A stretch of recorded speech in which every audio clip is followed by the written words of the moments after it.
पैसे नहीं देगी। क्यों देगी? क्योंकि पूरी दुनिया को पता है आपका, आपकी लीडरशिप के किरदार का, दुनिया कभी भी आपको 1 रुपया नहीं देगी और नहीं दे रही। इंडिया के फॉरेक्स रिजर्व एक हाईएस्ट पॉइंट पर इस वक्त पहुंचे हुए हैं, जो अभी तक हमें रीसेंट पास में नजर आ रहे थे उससे कहीं ज्यादा। 689 बिलियन डॉलर्स तक ये इंडिया के फॉरेक्स रिजर्व्स पहुंच चुके हैं। हमें पैसे दो, हम चोरी नहीं करेंगे। हमें पैसा दो, हम शफाफ तरीके से इस्तेमाल करेंगे। क्यों देनी पड़ रही हैं आप लोगों को सफाइयाँ? अरे हमसाए मुल्क भारत ने अपना ही 77 इयर्स का रिकॉर्ड ब्रेक कर दिया है। वो तो मौजूदा सूरत हाल से इस हद तक मायूस हो चुके हैं कि हर हाल में मुल्क छोड़कर बैरून मुल्क जाने के एक मौके के इंतजार में हैं। ग्लोबल इन्वेस्टर्स इस वक्त इंडिया में मौजूद हैं। वैसे तो वो कौन सा वक्त होता है जब इंडिया में ग्लोबल इन्वेस्टर्स नहीं होते। क्यों देगी आपको दुनिया पैसे? आपके लीडर की फैक्ट्रियों के लिए देगी पैसे, रायविंड महल के लिए पैसे दे, या फिर एवनफील्ड अपार्टमेंट्स के खराजात के लिए पैसे दे? जो इंडिया का बिजनेस स्टाइल है ना, वो बड़ा कंफर्टेबल है। वहाँ पे बिजनेस वालों को फैसिलिटेट किया जाता है। पल्ले नहीं धेला कर दी मेला मेला, कुछ भी नहीं इनके पास। आईटी में हम क्यों जा रहे हैं पीछे? इंडिया कहाँ चला गया? हम जैसे एक ही थे ना, अब कहाँ चले गए हम? यही वजह है कि हमारी प्रायोरिटीज डिफरेंट हो चुकी हैं। 140 करोड़ इंडियंस इकट्ठे हैं इस बात पर कि भारत को थर्ड लार्जेस्ट इकोनॉमी बनाया जाए। कि फॉरेक्स रिजर्व एक हाईएस्ट पॉइंट पर इस वक्त पहुंचे हुए हैं, जो अभी तक हमें रीसेंट पास में नजर आ रहे थे उससे कहीं ज्यादा। 689 बिलियन डॉलर्स तक ये इंडिया के फॉरेक्स रिजर्व्स पहुंच चुके हैं। लेकिन जो अभी अभी की खबर है वो ये है, इससे पहले कि हम ये फॉरेक्स रिजर्व पर आए, खबर ये है कि ग्लोबल इन्वेस्टर्स इस वक्त इंडिया में मौजूद हैं। वैसे तो वो कौन सा वक्त होता है जब इंडिया में ग्लोबल इन्वेस्टर्स नहीं होते, ये सोचने की बात है। अभी तक आप देखिए कितनी ही कॉन्फ्रेंसेस और समिट्स हो चुकी हैं जहाँ पे हमें हर डिपार्टमेंट से मुतालिक पता चलता है कि ऐसी कॉन्फ्रेंस, ये समिट हो रही है जिसमें ग्लोबल इन्वेस्टर्स आए हुए हैं। तो इस वक्त भी एक रिन्यूएबल एनर्जी पर 4th addition global investors summit हो रही है और ये गांधीनगर में है। और वहाँ पर भारत के वजीर आज़म नरेंद्र मोदी ने एक बहुत अहम स्टेटमेंट दी है या अनाउंस किया है, ऐलान किया है। और वो ये है कि उन्होंने कहा है कि 140 करोड़ इंडियंस इकट्ठे हैं इस बात पर कि भारत को थर्ड लार्जेस्ट इकोनॉमी बनाया जाए।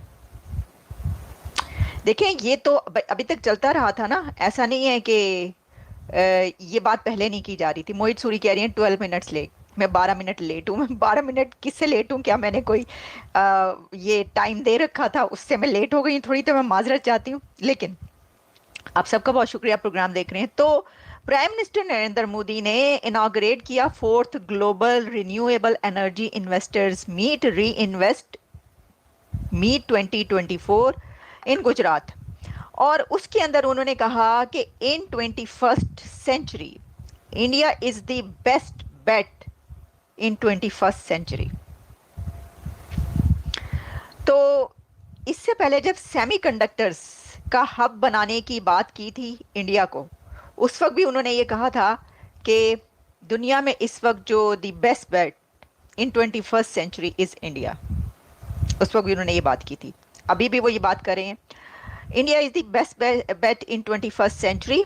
उन्होंने कहा एक्सपो है ये, और इसमें contributions from public and private sector, state government and startups ये शामिल हैं उसमें।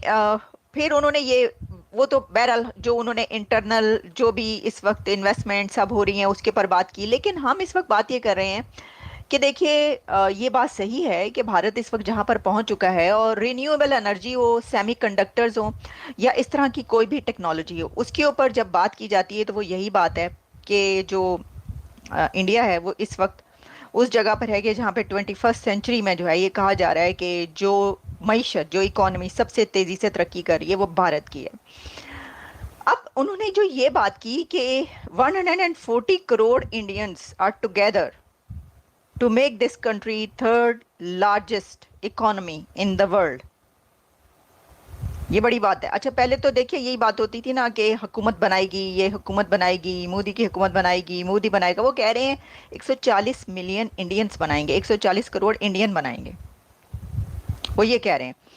तो ये इससे ये पता चलता है, और ये तो हमने पहले ही आपको बता दिया कि जैसे ही कोई ऐसी समिट होती है तो हम आपके सामने ज़रूर जो भी खबर होती है वो लेकर आते हैं। देखें, इसके अंदर मैंने आपको ये बताया है कि इंडिया के जो फॉरेक्स रिजर्व्स हैं वो कहाँ पर पहुँच चुके हैं। इससे पहले भी खबर आ चुकी है। मैं देख रही थी कि इससे पहले कहाँ पर थे और अभी कहाँ पर हैं। तो देखें, इसमें जो है ना हमें पता ये चलता है कि इसके ऊपर कुछ दिन पहले जो खबर आई थी, आप समझ लें मई के मंथ में, तो मई के मंथ में जो है ये पता चला था कि इंडिया के जो फॉरेक्स रिजर्व्स हैं वो 655 बिलियंस तक जो हैं वो पहुंचे हुए हैं।